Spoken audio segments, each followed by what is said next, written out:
बातमी नागपूरमधून अवकाळी पावसामुळे शेकडो पोती धान्य भिजलेलं आहे। एपीएमसी कळमना मार्केटमध्ये उघड्यावरील धान्य भिजलंय। उघड्यावर असलेलं धान्य भिजलं त्यामुळे मोठ्या प्रमाणात शेतकऱ्यांचं नुकसान झालेलं आहे। या संदर्भातली अपडेट आमचे प्रतिनिधी गजानन उमाटे यांच्याकडून घेऊयात। गजानन, आपण पाहतोय अचानक पावसानं हजेरी लावली आणि या अवकाळी पावसामुळे मोठ्या प्रमाणात नुकसान शेतकऱ्यांचं झालेलं आहे। काय अपडेट?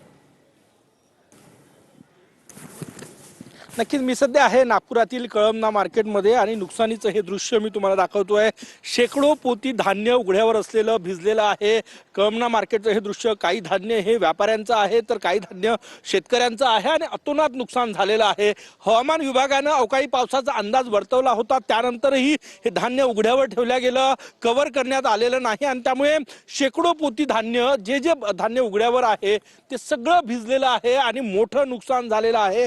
आपण हे दृश्य या ठिकाणी बघू शकतो, सगळीकडे चिखल आहे आणि या सगळ्या परिस्थितीमध्ये हे उघड्यावर असलेलं धान्य भिजलेलं आहे। विदर्भामध्ये, मराठवाड्यामध्ये काल रात्री अवकाळी पावसानं हजेरी लावली, त्यामुळे पिकांचंही मोठं नुकसान झालेलं आहे। कापूस, गहू, सोयाबीनचं नुकसान झालेलं आहे।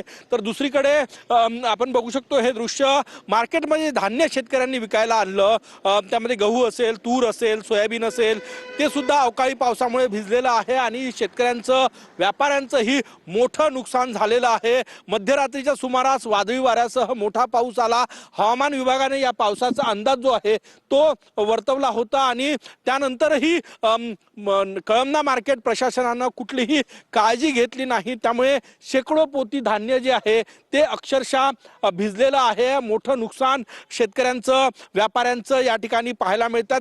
अक्षरशः सगळे संपूर्ण पोती जी आहे ती ओली झालेली आहे ना, अजूनही बऱ्याच भागामध्ये पाणी साचलेलं आहे। आपण हे दृश्य जर बघितले या ठिकाणी तर हे पाणी अजूनही साचलेलं आहे आणि यामुळे हे आता भिजणार आहे। बघा, हे सगळं तुरी या ठिकाणी भरलेले आहे आणि बघा मोठ्या प्रमाणात नुकसान झालेलं आहे। धन्यवाद गजानन दिलेल्या सर्व अपडेटसाठी। ही दोन्ही दृश्य आपण पाहत होते आणि आता आपण पाहू शकतोय ही पूर्ण पिकं जी आहे ती जमीनदोस्त झालेली आहे। विदर्भात शेतकऱ्यांचं टेन्शन आता वाढलेलं आहे। अवकाळी पावसानं अचानक हजेरी लावलेली आहे। ही दोन्ही दृश्य आपण पाहू शकतो। धाराशिवमध्ये अवकाळी पाऊस आला, त्यामुळे हरभरा, द्राक्ष, आंबा, गहू पिकांना याचा फटका बसण्याची शक्यता आहे। परळीमध्ये अवकाळी पाऊस झाला, त्यामुळे ज्वारी पिकाचं मोठ्या प्रमाणात नुकसान झालेलं आहे। उभं पीक हे पूर्णतः जमीनदोस्त झालेलं आहे। हे पीक आडवं झालं असल्याचं आपण या दृश्यांमध्ये पाहतोय।